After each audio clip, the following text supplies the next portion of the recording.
In this tutorial, what I want to do is add some strings to the chord progression that we already have here. I want to do a string chord progression, but I want to use some chord substitutes just to make it feel a little different. I'm going to do it a little bit differently than I've done in the past when I created this first chord progression. I'm going to take advantage again of some of Logic's new MIDI effects.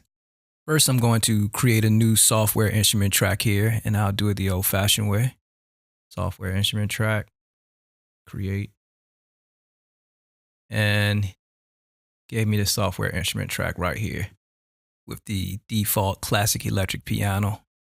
I'm going to go over here to the library and I'm going to change that. I'm going to go to my legacy folder, then into my Logic folder, and I'm going to go to synthesizers and synth strings, and I'm going to use one called smooth strings. Smooth strings sounds something like this.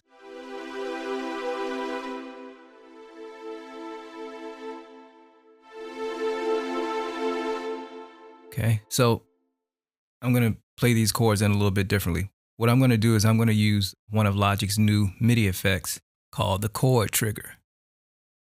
What the chord trigger will allow me to do is play a chord by triggering one key on the keyboard. So basically, I could program middle C to play a C major 7th chord, and with one finger, I could trigger that chord. It's pretty cool. It almost feels like cheating. Now, the advantages to this are many. For one, maybe you're not that great of a player, but you know the theory to create the chord progressions that you want. So you can assign the chords to one note, and then you can basically just take one finger and play the chord progression. Or let's say, for instance, you have a MIDI controller that has pads on it instead of keys. And playing chords on a pad controller like this is not the easiest thing. It can be done, but it takes so much work trying to figure it out, and this is much easier. When I put this controller into, say, MIDI mode, then I can figure out which pad is triggering what keys on the keyboard by hitting the pads.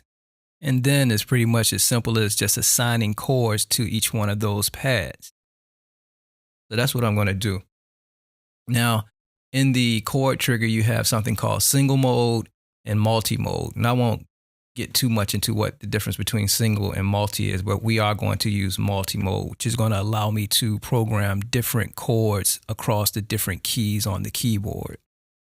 Now, the first thing I want to do is clear out these already assigned notes and chords that are in here. So I'm going to go over here and click on clear, and then click this to get rid of it, then click clear again, and then click this one to get rid of that. So now there's no chords assigned to any of these, they're just playing the actual note.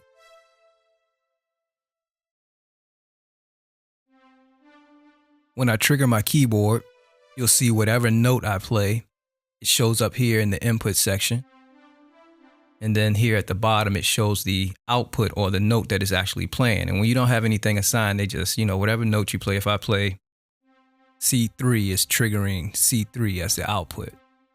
So what I want to do is have the chord trigger learn the pads from my controller and then assign the pads from my controller to the chords that I want them to trigger. So first thing I'll do is I'll make sure my MPC is in MIDI control mode.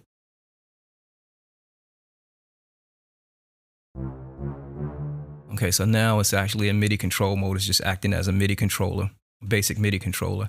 What I'm going to do is I'm going to look up here in my transport, and I'm going to find the notes that are actually being triggered. So for instance, if I play this pad, I can see that that's a C1. So forth, right on up the keyboard.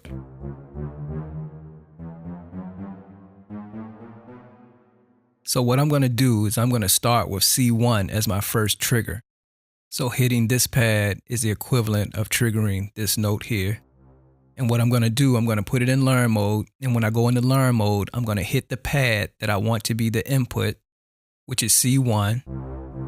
And once I hit the pad, this will light up and it'll have a little dot here on the key. And then from my keyboard, I'll actually play the chord that I want that pad to trigger. So I'm going to put it in learn mode. Once it's in learn mode, all the keys turn blue. I'm going to hit C1 here. You see the red dot here on the input, and then I'm going to play the C major 7th chord that I want assigned to that. So I'm going to keep going and assign the next chord in the progression to the next pad. The next pad triggers C#1. Now that's ready to learn the next chord, and the next chord will be A minor. The next pad is D, and this chord will be an F major 7. I'm going to trigger the next pad, which will be D#1, and this chord will be a D minor 6. Then finally, I'm going to trigger this last pad, which is E1, and I'm going to play the last chord, which will be a D diminished 7th. I'm going to take it out of learn mode. And now, when I trigger these, they play chords.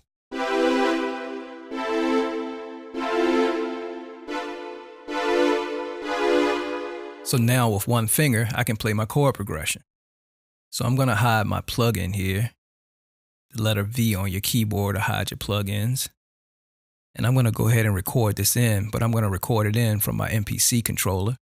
I'm going to turn these strings down just a little.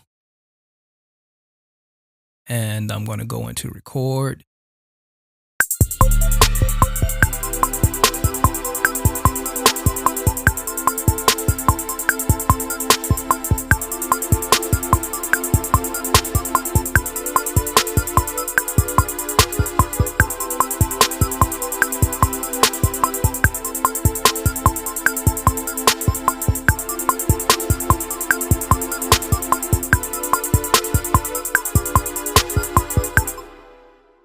And just like that, we recorded in our chord progression using one finger on our drum pads.